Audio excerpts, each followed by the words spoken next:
Hello everyone, welcome to study Chakra. तो students, अब हम लोग कुछ वीडियोस में एप्लीकेशन ऑफ गॉस लॉ के बारे में बात करेंगे। मतलब गॉस लॉ किस तरीके से अलग अलग चार्ज डिस्ट्रीब्यूशन में इलेक्ट्रिक फील्ड निकालने के लिए अप्लाई किया जाता है, ये हम लोग देखेंगे। राइट, देखो होता क्या है कि अगर आपका डिस्ट्रीब्यूशन, चार्ज डिस्ट्रीब्यूशन अगर कंटिन्यूस हो, कंटिन्यूसली किसी बॉडी पर चार्जेस डिस्ट्रीब्यूट करके रखे हुए हैं, ऐसे केस में आपका जो कूलम्स लॉ है वो यूज करना बड़ा मुश्किल हो जाता है और कूलम्स लॉ के थ्रू इलेक्ट्रिक फील्ड निकालना बड़ा मुश्किल हो जाता है। लेकिन अगर हमको कंटिन्यूस चार्ज डिस्ट्रीब्यूशन के लिए इलेक्ट्रिक फील्ड चाहिए तो वहां पे गॉस लॉ जो है वो बड़ा काम आ जाता है। और किस तरह से गॉस लॉ का यूज करके इलेक्ट्रिक फील्ड निकालते हैं हम कंटिन्यूस चार्ज डिस्ट्रीब्यूशन के लिए, ये हम इस टॉपिक के under application of Gauss law में देखेंगे। तो ये कई पार्ट में वीडियोस आपका बनेगा। फिलहाल हम लोग इस वीडियो में देखेंगे कि अगर आपके पास एक स्फीयर है, या तो ये कंडक्टिंग स्फीयर हो, अगर मान लो कोई कंडक्टर है तो याद रखना जो सरफेस पे जो चार्जेस होंगे वो सरफेस पे ही होंगे। कंडक्टर के अंदर आपको कहीं चार्ज नहीं मिलेगा, अगर होता भी है तो फिर वो फाइनली इक्विलिब्रियम में सरफेस पे ही आ जाता है। तो अगर ये एक कंडक्टिंग स्फीयर है तो भी चार्जेस सरफेस पे ही होगा, या फिर अगर वो एक स्फीयरिकल शेल हो, शेल वर्ड अगर आता है तो याद रखना कि वो हॉलो होगा, तो हम इसको हॉलो स्फीयर भी बोल सकते हैं, नो प्रॉब्लम। अगर वो हॉलो स्फीयर है मतलब अंदर से पूरा खोखला है, खाली है, तब भी चार्जेस जो है आप सरफेस पे ही डालोगे। तो दोनों केस में आपके पास एक स्फीयर है और उसके सरफेस पे चार्ज पड़ा हुआ है, चाहे कंडक्टिंग स्फीयर हो या फिर हॉलो स्फीयर जिसको हम स्फेरिकल शेल बोलते हैं। अब अगर मान लो मैं आपसे कहता हूं कि इसका जो सेंटर है, सेंटर से आर डिस्टेंस पे यहां पे मुझे इलेक्ट्रिक फील्ड निकालना है यहां पे, तो इस पे इलेक्ट्रिक फील्ड निकालो। प्रॉब्लम यह है कि देखो यहां पे कंटिन्यूस चार्ज डिस्ट्रीब्यूशन है। अगर मान लो मैं सिर्फ यहां वाला इतना पार्ट में चार्ज कंसिडर करता हूं, इस चार्ज की वजह से इलेक्ट्रिक फील्ड यहां पे इस डायरेक्शन में आएगी। मान लो इलेक्ट्रिक फील्ड निकाला E1, फिर ये चार्ज है, इसका इलेक्ट्रिक फील्ड इस डायरेक्शन में आएगा, फिर ये चार्ज है, इसका इलेक्ट्रिक फील्ड इस डायरेक्शन में आएगा। ऐसे तो यहाँ पे कंटिन्यूसली बहुत सारे चार्जेस हैं और अलग अलग डायरेक्शन में इलेक्ट्रिक फील्ड है। फाइनली आपको क्या करना है, इन सारे इलेक्ट्रिक फील्ड को ऐड करना है और उसके बाद फिर टोटल इलेक्ट्रिक फील्ड यहाँ पे आएगा। सेकेंडली, वो सारे इलेक्ट्रिक फील्ड जो ऐड होंगे वो वेक्टर के हिसाब से ऐड होंगे। वेक्टर्स के रूल्स आपको फॉलो करने होंगे क्योंकि इलेक्ट्रिक फील्ड जो है वो एक वेक्टर क्वांटिटी है।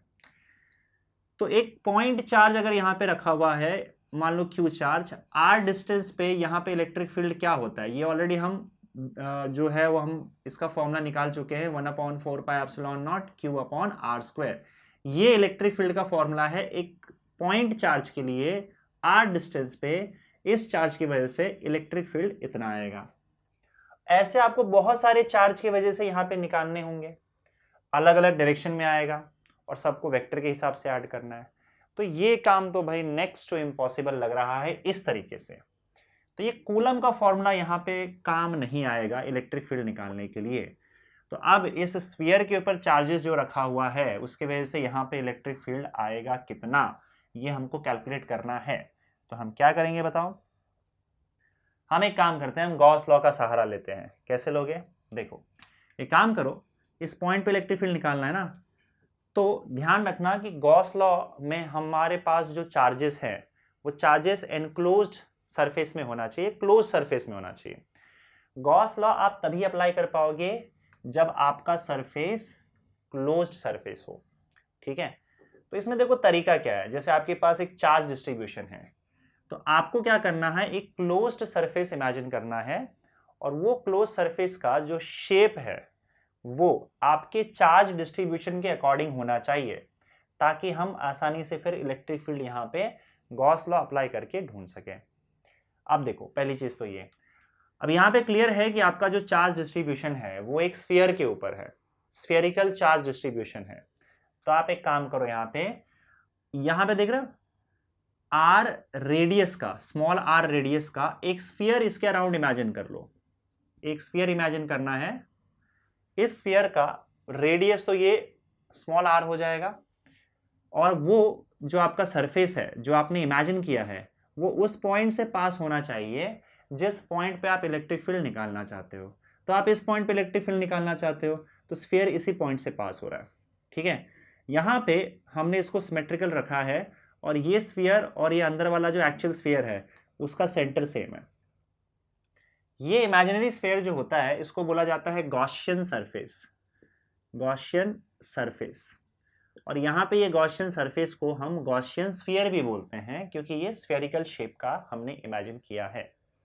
आई होप आप लोगों को क्लियर है कि गॉसियन सरफेस हमने यहाँ पे स्फीयर ही क्यों इमेजिन किया, क्योंकि हमारा स्फेरिकल चार्ज डिस्ट्रीब्यूशन है और हमारे चार्ज डिस्ट्रीब्यूशन के अकॉर्डिंग ही गॉसियन सरफेस इमेजिन किया जाएगा, समझे, ताकि हमारा काम जो है वो आसान हो पाए। वैसे भी गॉस लॉ जो है वो किस सरफेस का जो चार्ज, सरफेस का साइज या फिर सरफेस का शेप, इस पर डिपेंड नहीं करता।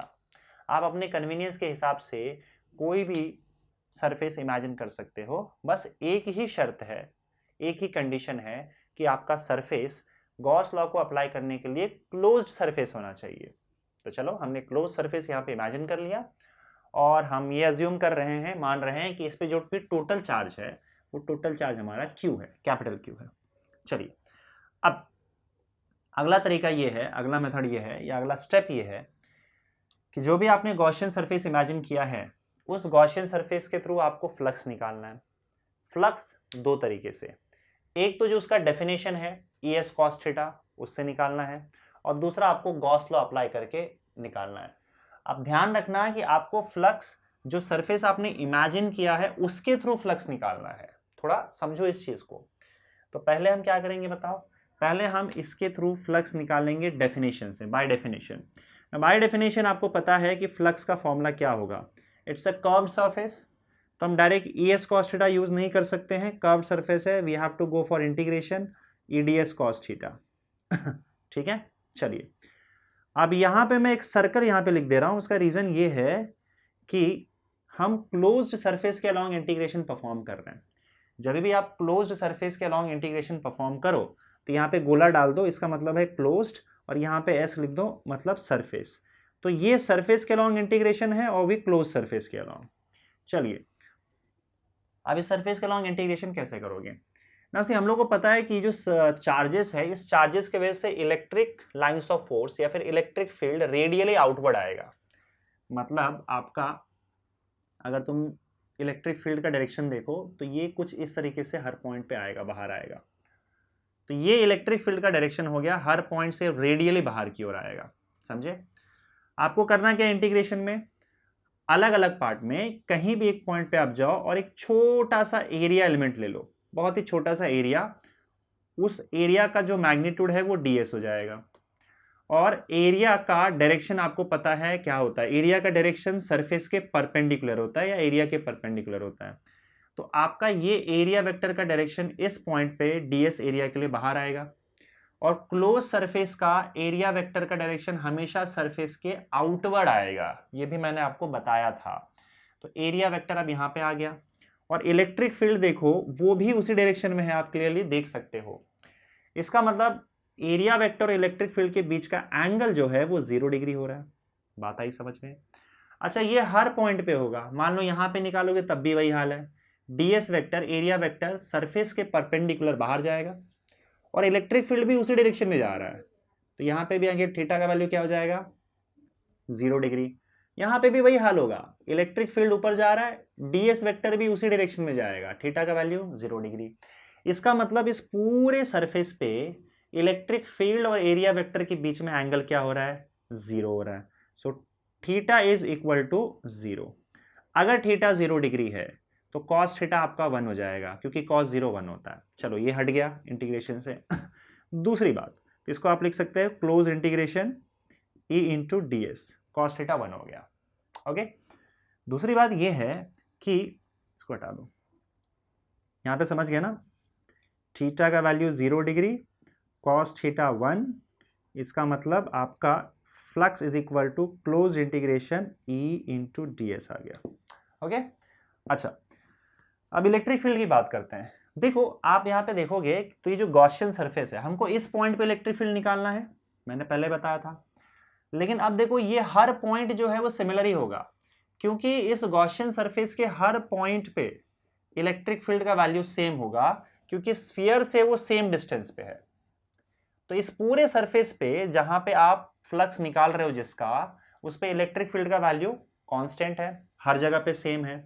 तो जब ई कांस्टेंट है तो याद रखना, अगर कोई भी कांस्टेंट होता है इंटीग्रेशन में तो इंटीग्रेशन के बाहर आ जाता है। तो इसका मतलब आपका फाई का वैल्यू क्या हो जाएगा बच्चों, phi is equal to E integration of ds, close integration ds।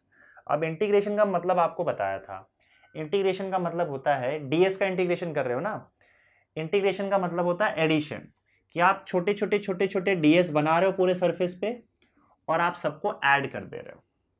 बस फर्क ये है कि इंटीग्रेशन में ये जो छोटा छोटा डिवीजन होता है वो इनफाइनाइट होता है। तो हमने क्या किया, छोटा छोटा छोटा छोटा ds बनाया और उन सब को ऐड कर दिया। इसी एडिशन के प्रोसेस को इंटीग्रेशन बोला जाता है। तो आप मुझे एक बात बताओ कि छोटा छोटा छोटा छोटा ds एरिया लिया पूरे सरफेस पे और सबको ऐड कर दिया, तो सबको ऐड करने पर आपको इस पूरे सरफेस का टोटल एरिया मिल जाएगा। नाउ ये एक स्फीयर है और ये इंटीग्रेशन ऑफ ds का मतलब पूरे सरफेस का टोटल एरिया।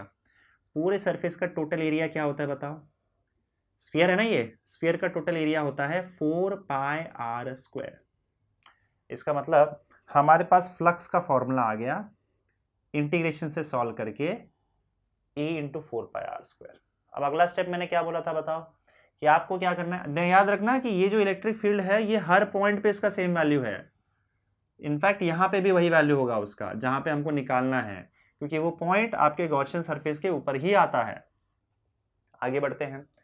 अब आपको इसी सरफेस के थ्रू गॉस लॉ का यूज करके, यूजिंग गॉस लॉ, आपको इलेक्ट्रिक फ्लक्स निकालना है। तो भाई गॉस लॉ का तो सीधा था, Q enclosed upon epsilon not, formula सीधा सीधा है। क्यू एनक्लोज्ड मतलब जिस क्लोज्ड सरफेस के थ्रू आप फ्लक्स निकाल रहे हो उस क्लोज्ड सरफेस के अंदर कितना चार्ज है, बस वो क्यू एनक्लोज्ड हो जाएगा आपका, और डिवाइडेड बाय एप्सिलॉन नॉट, बात खत्म। तो ये फ्लक्स का दूसरा फॉर्मूला आ गया। अब देखो इक्वेशन 1 और इक्वेशन 2 दोनों ही फ्लक्स का ही फॉर्मूला दे रहा है, तो इसका मतलब फ्रॉम 1 एंड 2 क्या लिख सकते हो आप, फ्रॉम 1 एंड 2, ये भी फ्लक्स का फॉर्मूला, ये भी फ्लक्स का फॉर्मूला, तो लेफ्ट हैंड साइड इक्वल है, राइट हैंड साइड भी इक्वल कर दो। So E is 4πr² is actually equal to Q upon epsilon naught. तो E का वैल्यू हो जाएगा Q upon 4π epsilon naught r², और you can simply write E is equal to 1 upon 4π epsilon naught Q upon r²। ये formula आपको थोड़ा देखा देखा सा लग रहा होगा, राइट? देखो ये चार्ज जो है, अगर मान लो एक सिंगल चार्ज यहां पे है और r डिस्टेंस पे अगर आप इलेक्ट्रिक फील्ड निकाल रहे हो तो उसका भी यही फॉर्मूला है। लेकिन यहाँ पे हमारे पास जो चार्ज है वो Q चार्ज पूरा स्फीयर पे डिस्ट्रीब्यूटेड है, समझे? और अगर आप सेंटर से r डिस्टेंस ले रहे हो तो फिर उसका इलेक्ट्रिक फील्ड ये आएगा। बात आई समझ में? ठीक है। अब देखो इससे आप ये एक अंदाजा लगा सकते हो कि अगर किसी स्फीयर पे चार्ज डिस्ट्रीब्यूटेड है, ध्यान से सुनना, किसी स्फीयर पे अगर चार्ज डिस्ट्रीब्यूटेड है तो वो स्फीयर के सेंटर पे आप अज्यूम कर सकते हो कि पूरा का पूरा चार्ज जो है वो सेंटर पे रखा हुआ है। क्योंकि अगर मैं पूरा का पूरा चार्ज स्फीयर पे जो भी स्प्रेड है अगर मैं अज्यूम कर लूँ उसके सेंटर पे रखा हुआ है, तो सेंटर से r डिस्टेंस पे इलेक्ट्रिक फील्ड का यही फॉर्मूला आता है जो हमने देखा था पॉइंट चार्ज के लिए। तो आप इसको एक पॉइंट चार्ज Q पे रखा हुआ है, सॉरी सेंटर पे रखा हुआ है, ऐसा अज्यूम कर सकते हो। ठीक है, चलिए आगे बढ़ते हैं। अगर मान लो ये पूरा ये जो स्फीयर है वो किसी मीडियम में रखा हुआ है, उस मीडियम का डाइलेक्ट्रिक कांस्टेंट जो है वो K है, तो यही फॉर्मूला आपका एप्सिलॉन नॉट की जगह एप्सिलॉन नॉट के साथ K आ जाएगा, ये तो हम जानते हैं। और K जो है उस मीडियम का डाइलेक्ट्रिक कांस्टेंट है। तो अगर ये वैक्यूम में रखा है तो ये मीडियम की बात हो गई। अगर वैक्यूम में रखा है स्फीयर तब तो आपका जो बाहर का अगर स्पेस है वो वैक्यूम या फिर एयर है, तो वहाँ पे K का वैल्यू 1 होता है, ये फॉर्मूला आ जाएगा। लेकिन बाहर अगर मान लो पानी पड़ा हुआ है या कोई दूसरा मीडियम पड़ा हुआ है, तो मीडियम में जहाँ कहीं भी आपको एप्सिलॉन नॉट दिखे उसके साथ K लिख दो, तो ये एप्सिलॉन नॉट K हो जाएगा। ये इलेक्ट्रिक फील्ड है। चलिए एक काम करते हैं, इलेक्ट्रिक फील्ड को हम चार्ज डेंसिटी के टर्म्स में भी यहाँ पे डिराइव करते हैं। देखो चार्जेस यहाँ पे एरिया पे स्प्रेड किया गया है, जो आपका स्फीयर है, स्फीयर का सरफेस एरिया है ना, तो स्फीयर के सरफेस एरिया पे पूरा चार्ज स्प्रेड किया गया है। तो आप क्या कर सकते हो, यहाँ पे सरफेस चार्ज डेंसिटी डिफाइन कर सकते हो।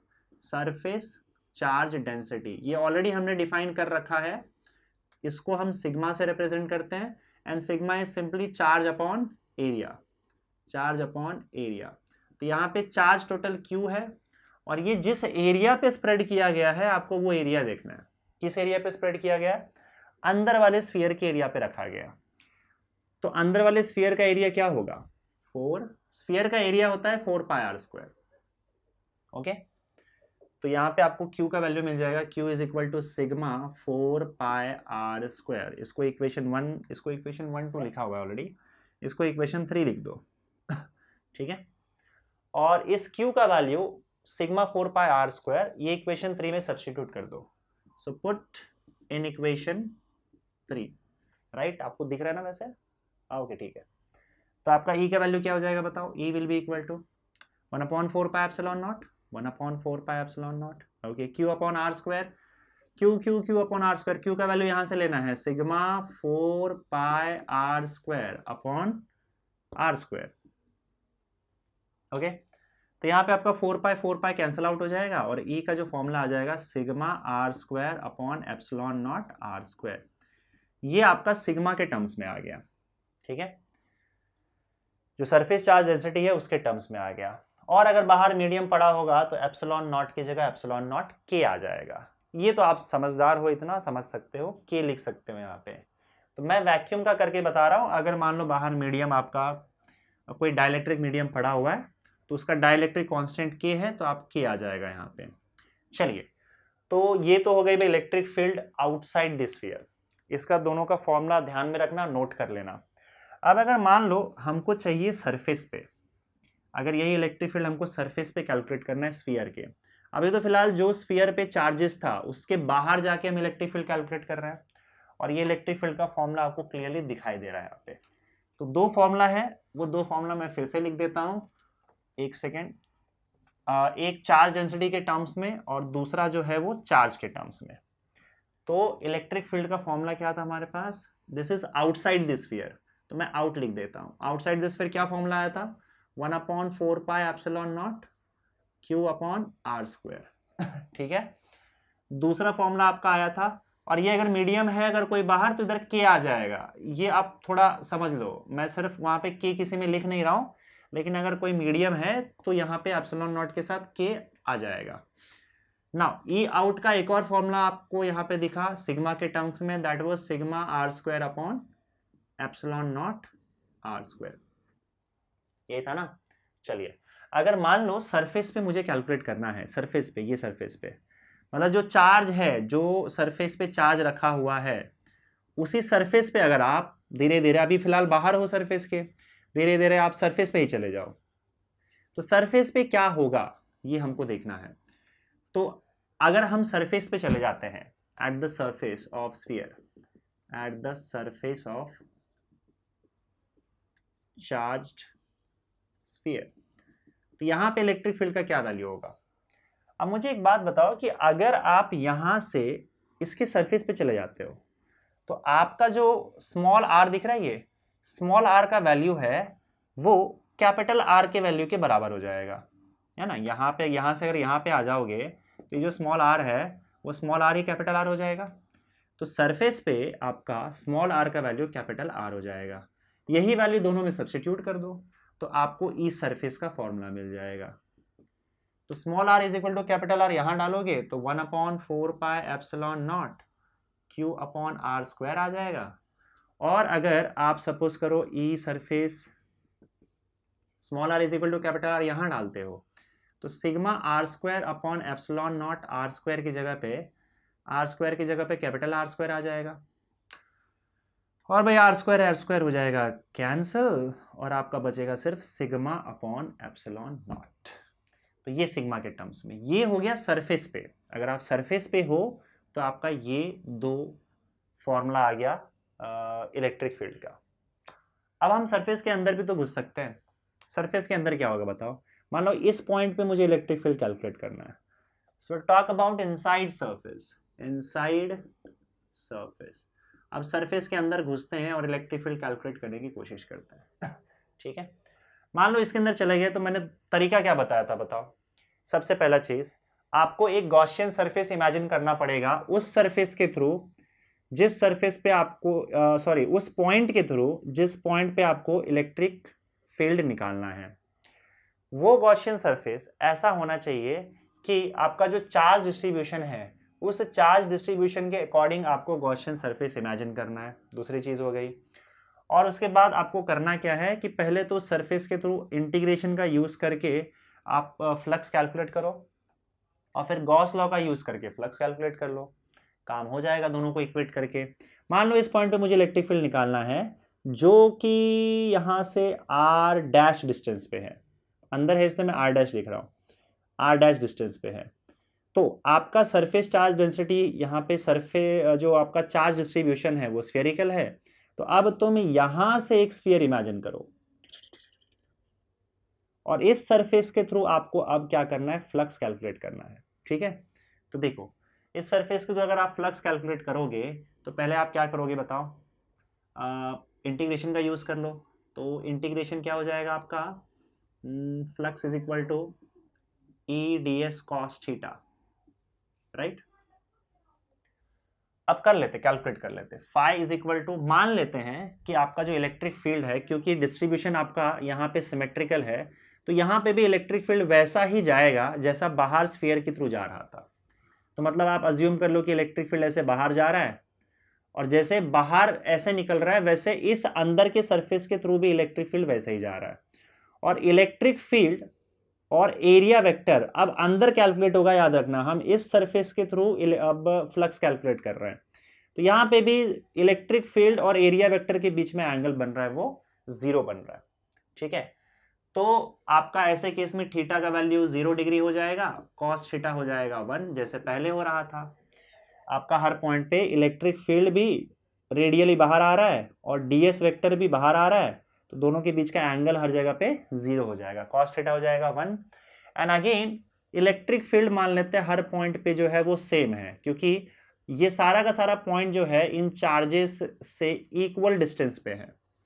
तो इलेक्ट्रिक फील्ड कांस्टेंट है आपका, तो फाई का वैल्यू हो जाएगा, अच्छा ये क्लोज्ड इंटीग्रेशन एस, ये लिखना जरूरी है।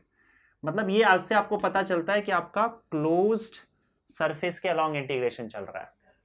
तो कॉस थीटा हो गया 1, तो ई इंटू डी एस बचा। अगेन आपका ई बाहर आ जाएगा, close integration D S.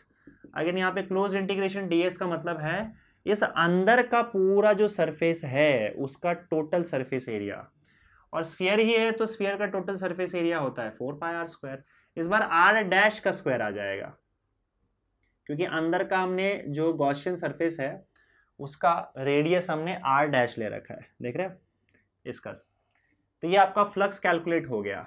Let this B equation 1, समझे। अब अगला तरीका क्या है बताओ, इसी गॉसियन सरफेस के थ्रू आपको फ्लक्स निकालना है गॉस का लॉ यूज करके। तो using Gauss law, by Gauss law, ये अब इंटरेस्टिंग चीज है। आपका फ्लक्स होता है total charge enclosed upon epsilon naught, और भाई इसके अंदर, इस सरफेस के अंदर तो कोई चार्ज ही नहीं है, चार्ज तो आपका सारा इस सरफेस के बाहर है। इसका मतलब एनक्लोज्ड चार्ज 0 हो जाएगा इस सरफेस के लिए जो अंदर की ओर आपने इमेजिन किया हुआ है। तो क्यू एनक्लोज विल बी 0, तो यहां से भाई फ्लक्स तो 0 हो गया बाय यूजिंग गॉस लॉ। ना इक्वेशन 1 का फ्लक्स का वैल्यू ये है, इक्वेशन 2 का फ्लक्स का वैल्यू 0 है। दोनों को इक्वेट करोगे तो लेफ्ट हैंड साइड इक्वल है तो राइट हैंड साइड भी इक्वल हो जाएगा। So E 4 pi are square is equal to 0 and your electric field is 0। इसका मतलब inside the sphere electric field is 0, समझे कि नहीं। तो इसका मतलब अगर अंदर खाली शेल है, पूरा अंदर कुछ नहीं है, इसके खाली शेल होगा तो अंदर इलेक्ट्रिक फील्ड 0 होगा। दूसरी बात, अगर ये कंडक्टिंग स्फीयर है तो ये बात आप हमेशा याद रखना, मैं पहले भी बोल चुका हूं कि अगर कंडक्टर है और किसी भी शेप का है तो कंडक्टर के अंदर हमेशा इलेक्ट्रिक फील्ड 0 होता है। अगर ये कंडक्टर ना भी हो लेकिन अंदर कोई चार्ज नहीं है, सिर्फ सरफेस पे चार्ज है, अंदर हॉलो है, तो भी इलेक्ट्रिक फील्ड आपका 0 हो जाएगा। क्योंकि अंदर आप जैसे ही गॉसियन सरफेस बनाओगे तो गॉसियन सरफेस के अंदर एनक्लोज चार्ज 0 होगा, क्योंकि चार्जेस तो सारे इस सरफेस के बाहर पड़े हुए हैं। तो यहां पे याद रखना कि अंदर आप इलेक्ट्रिक फील्ड जो निकालोगे वो 0 हो जाएगा, जैसे हमने यहाँ पे कैलकुलेट कर लिया। ठीक है, तो अब आपके पास याद रखना कि इलेक्ट्रिक फील्ड अगर आप बाहर कैलकुलेट करते हो स्फीयर के, मतलब जो भी स्फीयर आपने इमेजिन किया है, या सॉरी जो भी स्फीयर आपके पास है जिसके ऊपर चार्जेस आपने डिस्ट्रीब्यूट किया है, अगर उसके बाहर इलेक्ट्रिक फील्ड निकाल रहे हो तो ये दो फॉर्मूला, सिग्मा के टर्म्स में, क्यू के टर्म्स में। अगर आप सरफेस पे निकाल रहे हो तो ये फॉर्मूला आ जाएगा, और इनसाइड द स्फीयर आपका इलेक्ट्रिक फील्ड 0 हो जाएगा। यदि इसका आप ग्राफ प्लॉट करो तो ग्राफ आपका देखते हैं कैसे प्लॉट होगा, electric field versus distance from the centre, समझ रहे हो ना। तो आपका मान लो ये स्फीयर है, इस स्फीयर को आपने यूनिफॉर्मली चार्ज करके रखा हुआ है, ये इसका रेडियस है, और आप इसकी वजह से इलेक्ट्रिक फील्ड निकाल रहे हो यहां से लेकर इन्फिनिटी तक। तो पहले तो आपका ये डिस्टेंस r है, मान लो जैसे बाहर का इलेक्ट्रिक फील्ड निकालना है तो ये फॉर्मूला, सरफेस पे इलेक्ट्रिक फील्ड का ये फॉर्मूला हो जाएगा, और सरफेस के अंदर जाओगे तो इलेक्ट्रिक फील्ड 0 हो जाएगा। तो मान लो आपका 0 से लेकर ये डिस्टेंस तक अंदर ही अंदर इलेक्ट्रिक फील्ड तो 0 है। तो अगर अब मैं ग्राफ प्लॉट करता हूं r वर्सेस इलेक्ट्रिक फील्ड का, राइट, तो r क्या है बताओ यहाँ पे, this r is nothing but distance from the centre. तो ये जब तक रेडियस नहीं बन जाता, मतलब यहां से लेकर रेडियस डिस्टेंस तक इलेक्ट्रिक फील्ड आपका 0 होगा, तो यहां तक आपका इलेक्ट्रिक फील्ड 0 होगा। अब r के बाद देखो, r पे ही सरफेस पे, मतलब r इज इक्वल टू जब r हो जाएगा, यहां पे सरफेस पे आपका इलेक्ट्रिक फील्ड क्या होता है बताओ, या तो ये लिख दो या तो ये लिख दो, ठीक है। तो ये ई सरफेस आ जाएगा, तो इसका कुछ ना कुछ वैल्यू आ जाएगा आपका यहाँ पे, and this electric field at surface is 1/4 pi epsilon naught q by capital R square. ये आपका जैसे जैसे आप देखो यहां से तो इलेक्ट्रिक फील्ड हर पॉइंट पे 0 है, जब ये वैल्यू रेडियस के इक्वल हो जाए, सरफेस पे आ जाए, तो सरफेस पे इतना इलेक्ट्रिक फील्ड होता है। तो आपका ग्राफ अब यहां से स्टार्ट होगा, क्योंकि r पे इलेक्ट्रिक फील्ड आपका इतना आ रहा है 1/4 pi epsilon naught q by capital R square, या फिर ये सिग्मा अपॉन एप्सिलॉन नॉट के बराबर है। उसके बाद देखो आपका इलेक्ट्रिक फील्ड जो है वो आप ध्यान से देख सकते हो, आउटसाइड में चले जाओगे, अब तो बाहर आओगे ना, और बाहर में आप ध्यान से देखो कि आपका इलेक्ट्रिक फील्ड जो है वो R स्क्वायर के इनवर्सली प्रोपोर्शनल है, बाकी सब तो कांस्टेंट है, R स्क्वायर के इनवर्सली प्रोपोर्शनल है, मतलब इलेक्ट्रिक फील्ड कम होता जाएगा, और R स्क्वायर का ग्राफ सीधा ऐसे नीचे जाता है। तो इसका मतलब आपका ग्राफ जो है वो ऐसे नीचे जाएगा, समझे। ये आपका ग्राफ हो गया किसका, R पे आपका इलेक्ट्रिक फील्ड का वैल्यू जो सरफेस पे है वो आ जाएगा, या तो सिग्मा अपॉन एप्सिलॉन नॉट या तो ये, और उसके बाद फिर कंटिन्यूसली डिक्रीज होता जाएगा, और ये इन्फिनिटी पे जाके 0 हो जाएगा। ओके, इन्फिनिटी पे जाके आपका इलेक्ट्रिक फील्ड का वैल्यू 0 हो जाएगा। तो ये यहां से हमने स्टार्ट किया और इन्फिनिटी तक इलेक्ट्रिक फील्ड का ग्राफ हमने प्लॉट कर दिया। समझ गए, ये चीज क्लियर है। तो ये हमने देखा electric field due to uniformly charge conducting sphere और स्फेरिकल शेल का कैसे इलेक्ट्रिक फील्ड ढूंढा जाता है यूजिंग गॉस लॉ। अगले एप्लीकेशन के लिए मिलते हैं अगले वीडियो में। Thank you.